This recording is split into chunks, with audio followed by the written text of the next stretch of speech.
우리가 지난주까지 사도행전을 같이 읽었습니다. 사도행전을 읽었지만 우리가 보통 처음부터 우리가 이번에 읽지 않고 13장부터 함께 읽어왔기 때문에 실제로는 거의 바울 이야기를 봐왔습니다. 더 정확하게 말하면 바울을 통해서 일한 하나님 이야기를 우리가 함께 봐왔죠. 신약성경에 바울서신이라고 일컫는 책이 13권이 있습니다. 27개의 책 중에 13개니까 거의 절반 가까이 되는 것이죠. 이제 그 중에서도 또 특별히 우리 개신교에는 그 바울서신 중에 최고봉을 보통 로마서라고 이야기합니다.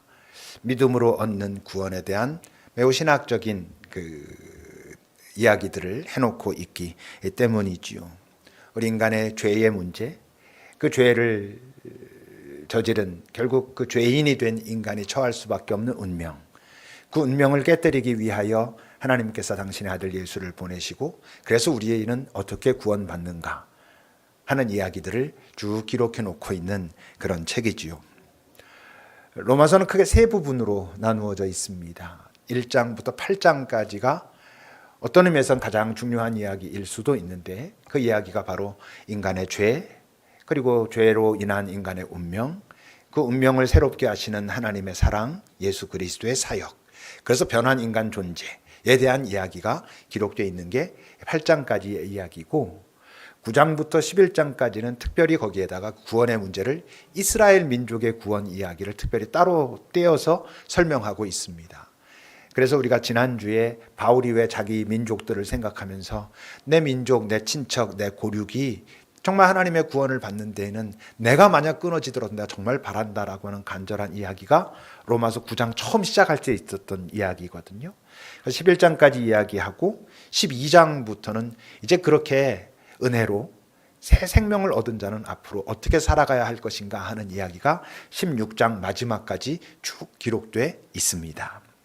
오늘 본문은 그러니까 뭐냐 하면 8장의 마지막 부분이고 8장의 마지막 부분은 인간의 죄와 구원, 하나님의 사랑과 예수 그리스도의 사역으로 인한 인간의 어떤 구원의 문제들을 쭉 이야기하고 나서 마지막 그 하나님에 대한 찬양의 고백이 나와 있는 이야기입니다. 오늘 본문을 보면 처음 5절에는 그 한 절 한 절마다 전부 하나의 질문들이 나와 있는데 더 정확하게 말하면 질문이라기보단 질문의 형식을 빌어서 선언하고 있는, 선포하고 있는 그런 이야기입니다. 31절부터 우리 한 절씩 같이 한번 읽어보겠습니다. 31절입니다. 시작.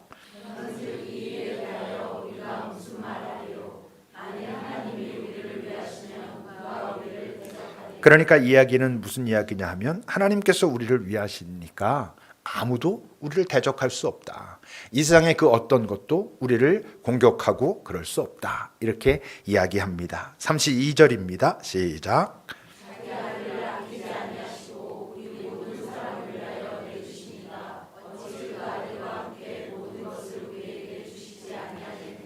결국 아들까지 주신 그 하나님은 우리에게 모든 것을 주실 것이다 라고 선포하지요. 33절 시작.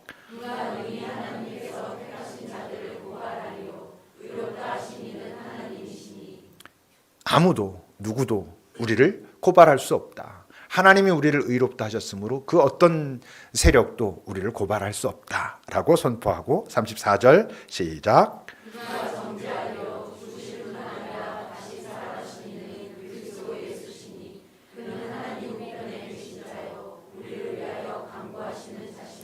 정죄라는 단어는 재판정에서 하는 선고의 이야기라 했죠. 그러니까 아무도 우리를 죄인으로 낙인 찍을 수 없다. 왜? 하나님께서 우리를 구원하셨고 예수님께서 여전히 당신의 사역을 통한 당신의 생명을 통한 우리가 연합한 자들에게 하나님 앞에서 이 사람들은 이런 사람들입니다라고 말씀하시니 그 누구도 우리를 죄인으로 규정할 수 없다. 이런 이야기입니다. 35절.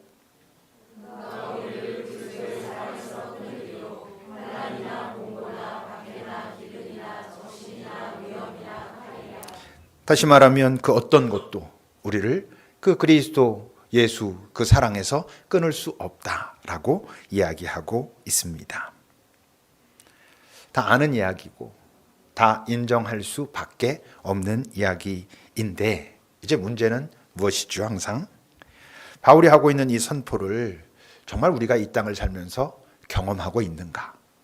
경험하고 있기 때문에 이 바울의 고백을 정말 인정하고 내 고백으로 할 수 있는가 하는 것은 또 조금 다른 문제가 됩니다. 다시 31절을 여러분 보시면 하나님이 우리를 위하시는데 누가 우리를 대적하겠느냐? 뭐 대적이라는 게 뭐겠어요? 살면서 살아가는 여러 많은 문제들이라고 말할 수 있잖아요. 근데 우리는 계속되는 많은 문제들을 가지고 살아가고 있거든요. 수없이 많은 공격을 받으면서 살고 있거든요. 그러니까 이제 우리가 빠지는 이런 말씀을 볼 때마다 빠지는 이제 위축감은 뭐예요?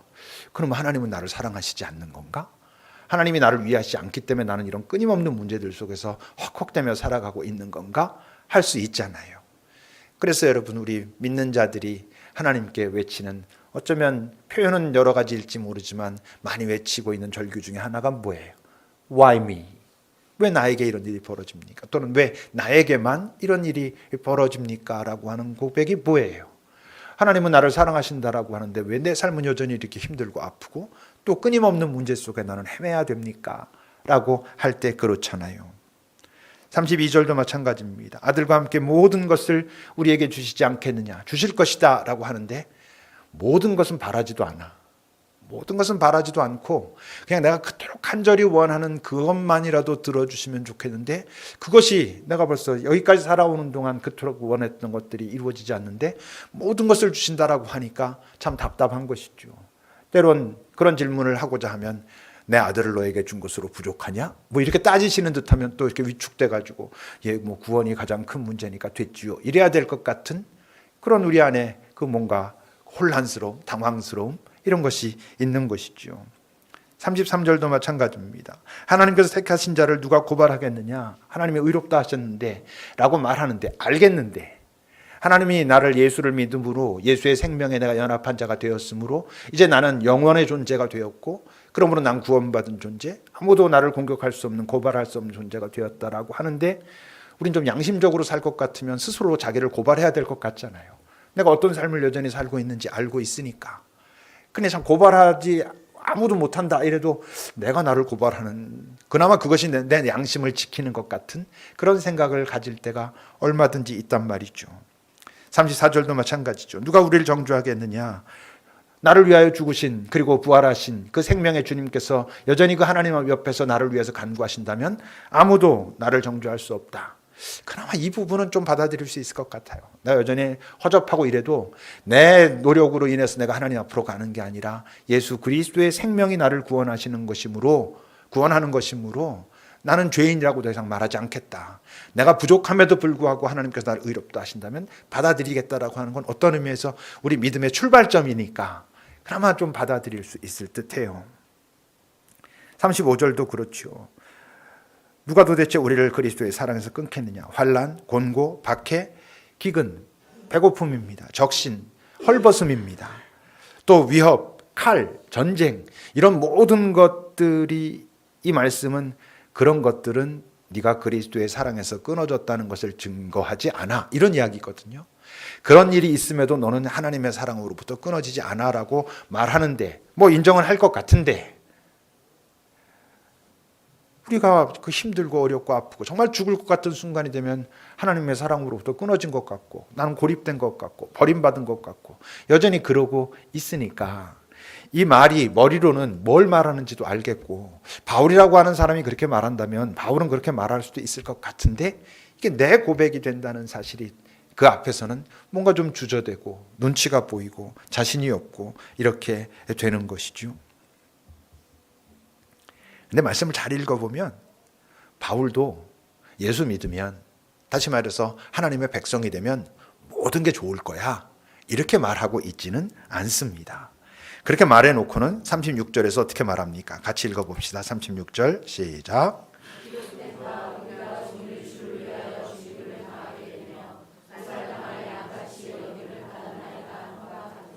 그렇게 기록된 것처럼 우리도 여전히 그렇다 이런 말 하는 거거든요.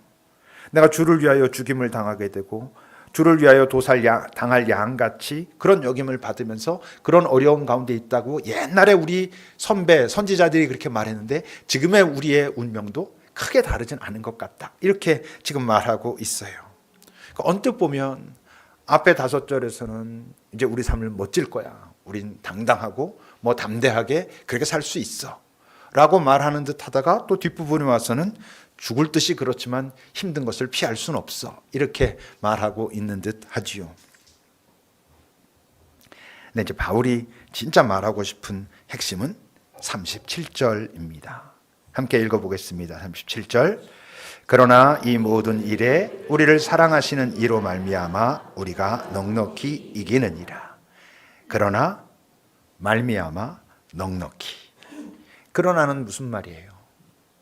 예수를 믿어도 하나님의 백성이 되어도 여전히 우리에게는 내적, 외적 여러 문제들을 가지고 살아갈 수밖에 없겠지만 이 땅에 살아있는 한 그런 문제들이 없을 수는 없겠지만 그게 이제 그러나라는 것이고 우리를 사랑하시는 이로 말미암아라는 얘기는 뭐겠어요?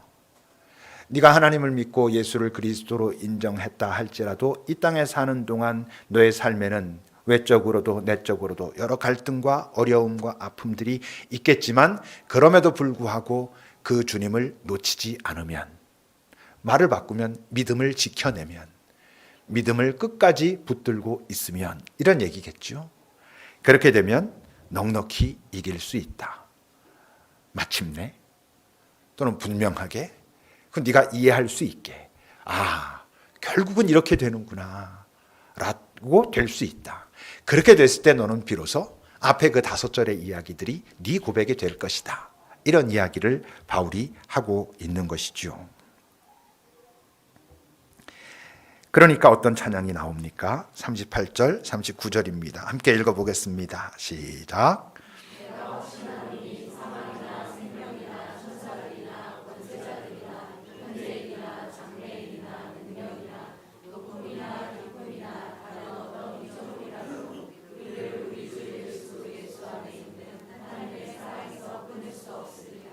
결국 38절, 39절 이야기는 앞에 5절 이야기와 맥을 같이 하고 있는 것이죠.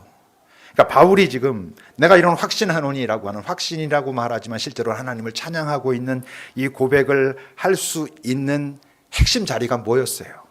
그 앞에 37절. 그러나 주님으로 말미암아 넉넉히 이긴 그 경험이 그로 하여금 이런 찬양을 하게 하는 거잖아요. 우리가 지금 바울이 하고 있는 이 찬양이 뭔지는 알겠는데 내 것 같지 못하고 있다면 그래서 조금 답답하고 조금은 아쉽고 부럽지만 약간의 원망도 있고 답답함도 있고 이런 이유는 뭐겠어요? 우리가 그러나 말미암아 넉넉히 이기는 그런 경험이 잘 없으니까. 실제로 여러분 바울의 이 경험이 어떻게 나온 경험입니까?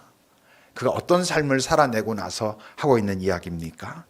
자기의 경험을 자기도 나도 이렇게 말하고 싶진 않지만 주님이라면 이렇게 말씀하시지도 않았지만 너희들이 하도 어리석게 그렇게 너희들이 뭐 고생하고 잘하고 있다라고 하니 나도 한번 어리석긴 하지만 내가 얼마나 고생했는지 내가 말해볼게 라면서 하고 있는 얘기가 고린도후서 11장에 나옵니다. 11장 23절부터 27절을 여러분 보세요.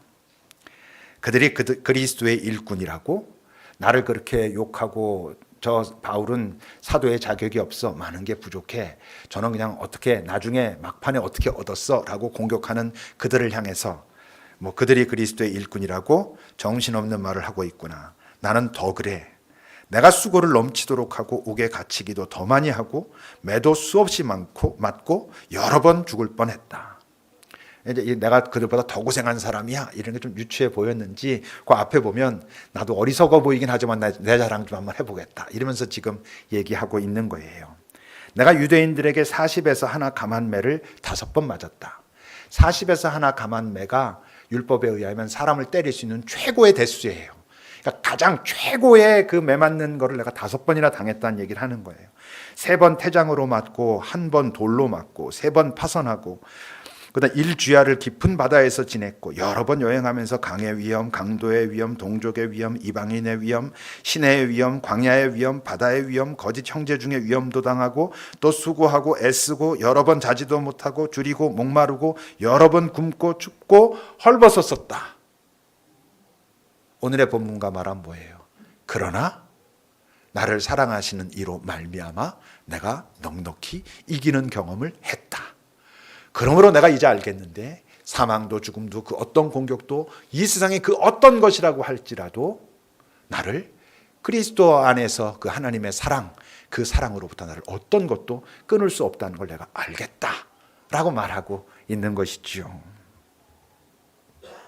그러니까 이게 이제 우리는 그러나 그 마지막 순간까지 가서 아 그렇구나라고 하는 것을 잘 경험하지 못하니까 한 번 경험했는가 하면 그 다음에 또 오면 우리는 실망하고 절망하니까 바울이 지금 그 고린도 후서에서도 말하는 것처럼 이게 일회적인 경험이 아니었잖아요. 그러니까 예수를 알고 난 다음부터 삶의 마지막 순간까지 끊임없이 반복되는 경험이었단 말이에요. 그게 마지막 한순간에 이 찬양을 했던 게 아니고 한 텀이 될 때마다 우리가 지난주에 얘기한 것처럼 한 번 텀이 끝날 때마다 그래서 이와 같이 우리는 로마에 도착했다. 그가 도착해야 될 로마 그 어떤 곳에 갈 때마다 그 고백을 하면서 그가 살아왔던 것이죠. 이제 그런데 이제 이런 말씀을 하다 보면 뭔지는 알겠는데 이제 우리 안에 드는 그 의문이 있습니다. 좀 답답함이랄까, 불편함이랄까 이런 게 있습니다. 이제 그게 뭐냐 하면 그럼 도대체 하나님은 우리를 이 땅에 왜 살게 하셨을까? 왜 이 땅에 살라고 당신의 백성으로 이 땅에 살라 하셨을까? 뭐 결론적으로는 알죠. 예수 믿고 구원받은 자로 그 구원을 사람들에게 전하라고 살라고 하셨다. 그런 사명을 주셨고 책임을 주셨다라는 건 뭐 머리로 알겠는데 근데 그 삶이 매번 죽도록 힘들고 아프고 이것저것 다 공격하고 대적이 있겠느냐 그래서 실제로는 대적이 있고 고발이 있겠느냐 그래서 고발도 있고 그 당황스러움 속에 막 헤매지만 믿음을 지키고 끝까지 버텨내서 넉넉히 마침내 이겨. 그래서 하나님 감사합니다 찬양하고 높이고 그렇게 해. 그러나 다음부터는 풀렸으면 좋겠는데 그 다음엔 또 어떤 공격이 또 들어와. 그럼 또 버텨. 계속 그걸 반복해 죽을 때까지. 그러다가 전도해. 이게 바로 하나님의 나라야. 이렇게 힘들지만 나는 여전히 평화롭고 행복하고 그 영혼의 생명을 나는 그 어떤 것과도 바꿀 수 없고 이거를 하라고 이 땅에서 살라 하셨다면 좀 지치잖아요. 안 지치나요 여러분들? 지치죠.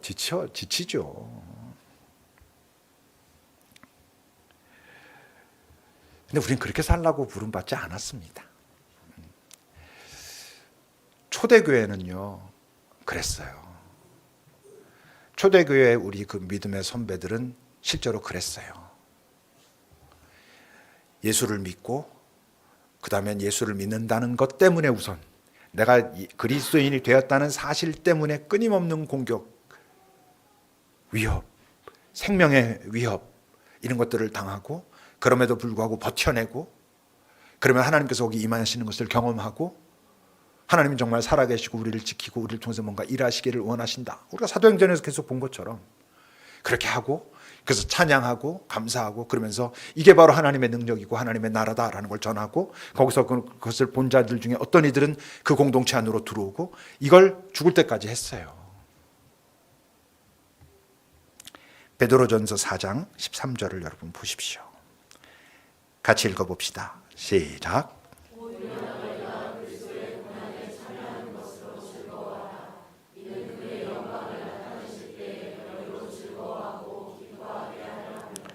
여기서 말하는 그리스도의 고난에 참여하는 것으로 즐거워하라라고 지금 베드로 사도가 전하고 있는 이 글을 읽는 사람들에게 고난은 실제적인 고난이에요.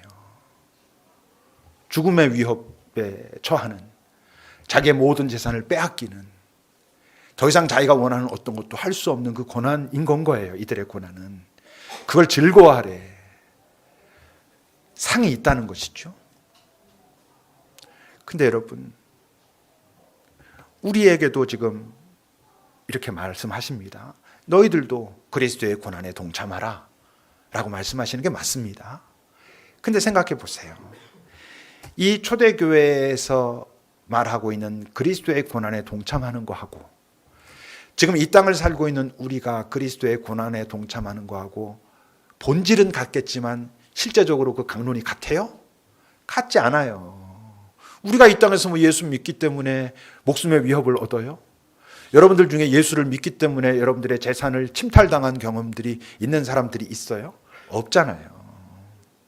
그래서요, 여러분, 우리의 구원의 문제는, 그리고 우리의 이 삶의 문제는 본질적으로 예수님께 빚진 자들이지만, 물론 예수님의 사랑의 기쁨이지만 그분께는, 우리는 그분께 분명히 어떤 부분 빚진 자들이지만 그의 은혜로, 그의 사랑으로 우리가 구원받은 자이니까, 여러분, 우리는 우리 초대교회, 그 초대교회의 믿음의 선배들에게도 굉장히 중요한 빚을 진 자들이에요. 그분들은 자신들이 예수를 믿고 나서부터 그 삶은 위협이 됐고, 믿는다는 사실 자체가 자신들이 감당해야 하는 일이 너무 긴급하고 중요하고 컸기 때문에 그 외에 다른 것은 할 수가 없었어요. 무슨 말이냐 하면, 우리가 살면서 이렇게 크게 우리가 어떤 뭔가를 한다라고 할 때 세 가지를 말할 수 있을 것 같아요. 하나는 하면 안 되는 거, 두 번째는 해도 되는 거, 세 번째는 해야 되는 거. 근데 우리 초대교회 믿음의 선배들은 예수를 믿고 나니까 해야 되는 일이 너무 크고 중요하고 긴급한 일이었어. 우리 초대교회란 다시 말하면 뭐예요? 예수를 통해서 이 땅에 하나님의 나라가 계시된 거잖아요.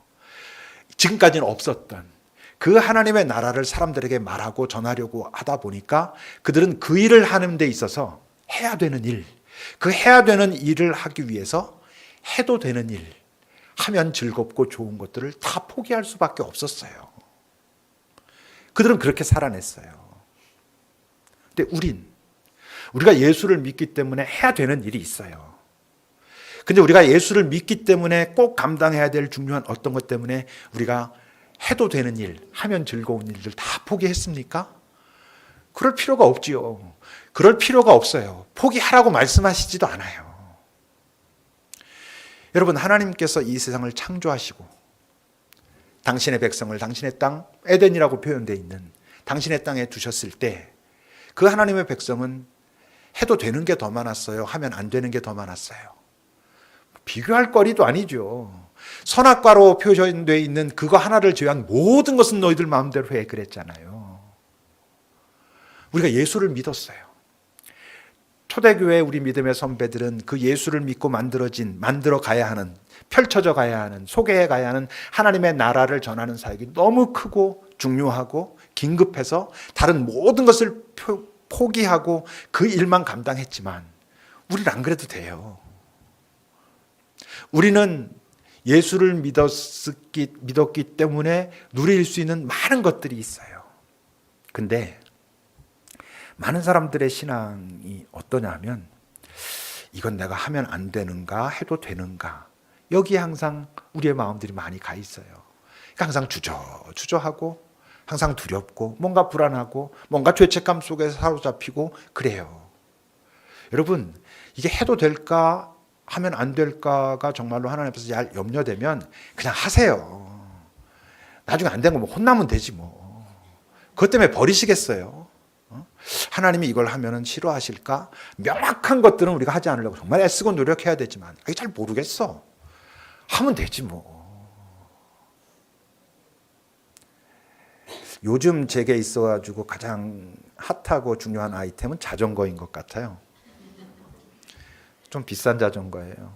지난 청년 2+ 모였을 때도 그것 때문에 사람들이 얘기가 좀 있었는데, 제가 그 자전거를 이제 60 정도 이렇게 돼가지고 꽤 괜찮은 자전거를 하나 샀어요. 아주 즐겁게 잘 타고 있어요. 하나님께서 저를 보시면서 너는 말씀을 맡은 자로 검소하고 겸손하게 그걸 다 팔아가지고 가난한 자들에게 나누어 주면서 그렇게 살지 못하고 너는 그렇게 사치를 부려? 막상 하나님 앞에 가니까 그러실지도 모르죠. 그럼 뭐 잘못했습니다. 좀 괜찮은 줄 알았습니다. 이럴 거예요. 아 진짜.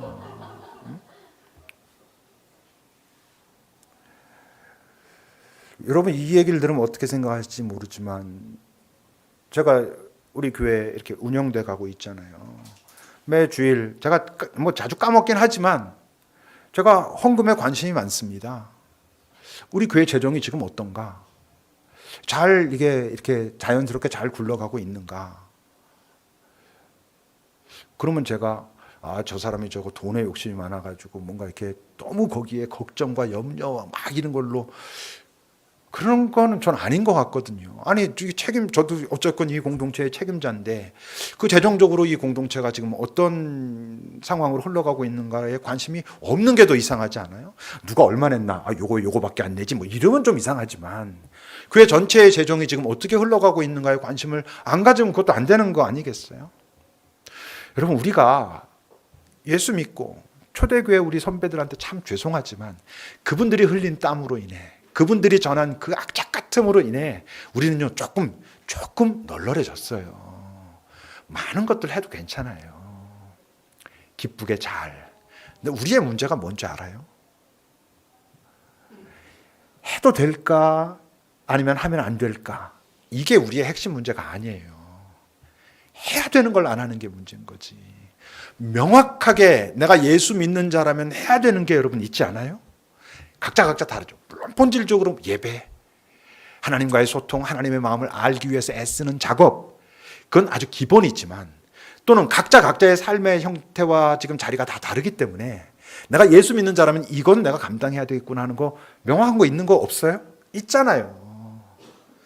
그거를 관심을 가지고 이 한 걸음을 어떻게 나가기를 원하시는가라는 것을 더 관심 가져야 되는데 우린 그거는 살짝 뒤로 밀어놓고 내가 하고 싶은 그 자리에 가가지고 해도 되나 안 되나 이걸 내가 하나님과 교제하는 접점으로 생각하고 있으니까 이게 뭔가 하면서도 불편하고 안 하면 억울하고 이런 일들이 우리의 삶에 자꾸 벌어지잖아요. 여러분 생각해 보세요. 첫 인간의 타락도 마찬가지예요. 그들이 여러분 하면 안 되는 것을 한 거죠. 그걸 타락이라고 우리가 말하죠. 근데 더 잘 생각해 보세요. 그들이 하면 안 되는 일을 해서 타락했다라기보다는 꼭 해야 되는 걸 안 해서 타락한 거예요. 사단은 언제든지 다가와요. 그 사단한테 넘어간 게 죄가 아니라 사단이 다가왔던 그 순간 그들은 하나님과의 소통이 끊겨져 있었던 게 더 문제잖아요. 와서 그 하고 있는 유혹을 하나님은 지금 어떻게 보고 계실까에 대한 하나님과의 통로가 막혀 있던 게 더 중요한 문제지 뭐 선악과 하나 따먹은 게 뭐 그렇게 더 큰 문제겠어요. 타락의 본질은 잘못한 게 아니에요. 해야 될 걸 안 하는 거지. 이 땅에서 우리의 삶도 마찬가지예요. 우리가 이 땅에서 해야 되는 거 할 수 있는 거 많이 있습니다. 해도 되는 거 많이 있습니다. 즐겁게 기쁘게 기꺼이. 여기서는 초대교회 사람들은 그리스도의 고난에 동참하는 것으로 즐거워하라 그랬지만 그리스도의 고난이 이들의 고난은 실제적인 고난이었어요. 우리가 그리스도의 고난에 동참하는 건 이 고난과의 색깔은 같을지 모르지만 그 강론이 달라요. 여러분 각자가 그리스도의 고난에 참여하는 여러 방식들이 있어요. 참여하면서 즐거워할 수 있는 실제로 즐거울 것들이 우리가 많이 있어요. 그걸 하면서 두려워하거나 위축되거나 죄책감을 느낄 필요가 전혀 없어. 다만 우리가 부담을 가져야 되는 건 그런데 내가 예수를 믿기 때문에 꼭 해야 되는 그것을 지키기 위하여 애쓰는가? 그건 사실 매우 좁아요. 우리가 생각하는 것보다 훨씬 좁아요. 우리가 생각할 때 해도 되나 안 되나 이 부분의 얘기가 아닌 본질적인 그 부분에 우리가 같이 고민해봐야 돼요.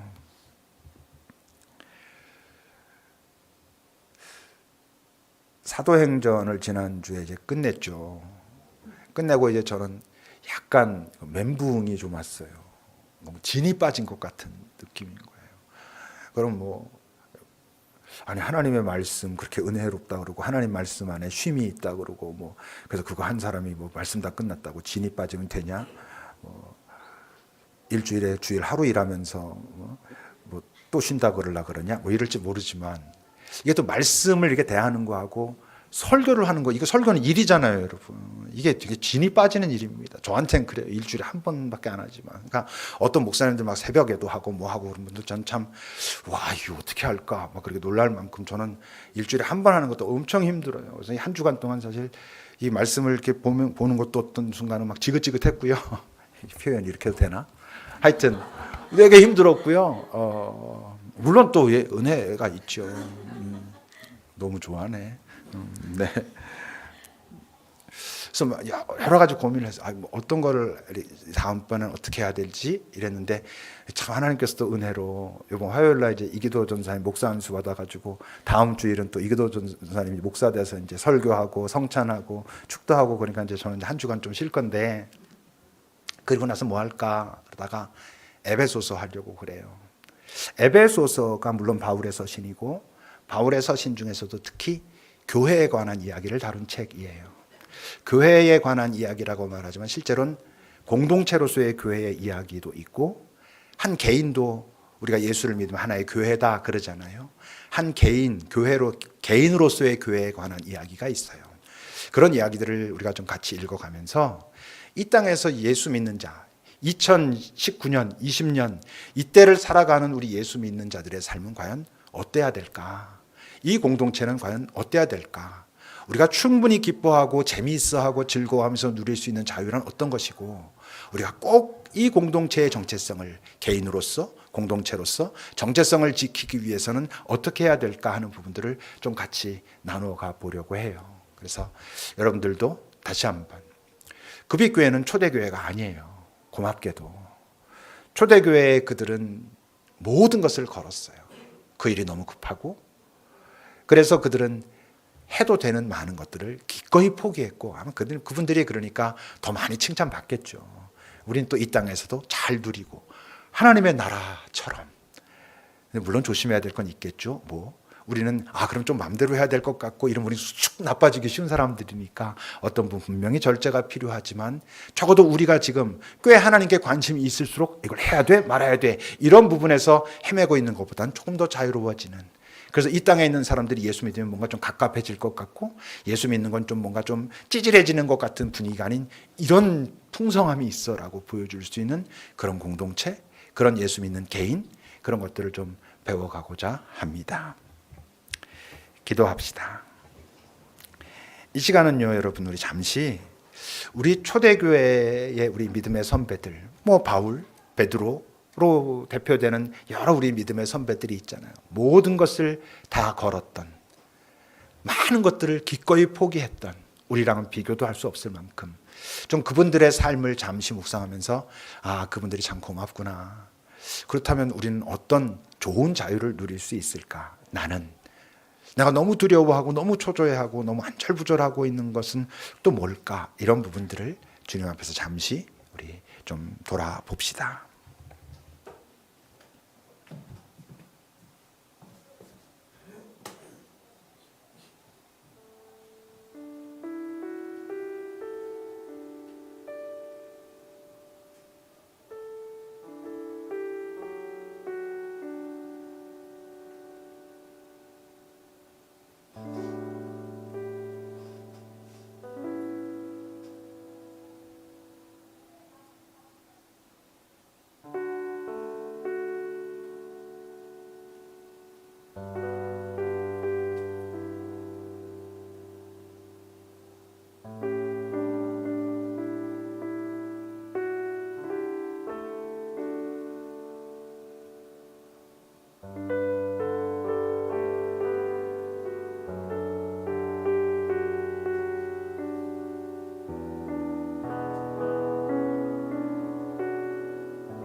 하나님,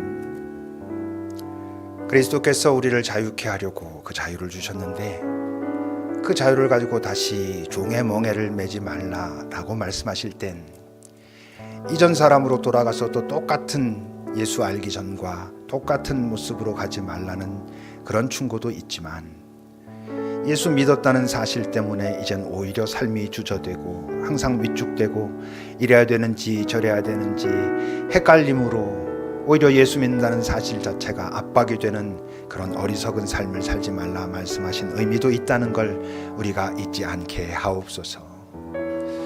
하나님이 내 아버지신데 이 땅에 당신의 나라를 만들어 가라 하셨는데 그렇다면 자유롭고, 뭐 어쩌다 실수도 하지만 실수 때문에 하나님께서 날 버리실 염려 없이, 그러나 그렇다고 함부로 살진 않겠다라고 하는 마음은 기억하고, 그렇게 좀 더 자유롭게 좀 더 평안하게 예수 믿는 게 저렇게 편안해지는구나 라고 우리 주변에 보여줄 수 있는 그런 삶을 살게 하소서.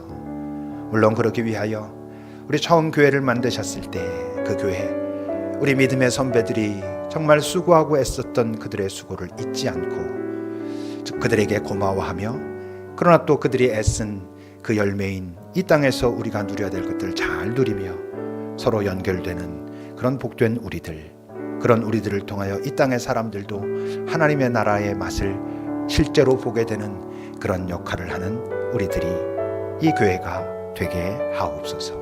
예수님의 이름으로 기도합니다. 아멘.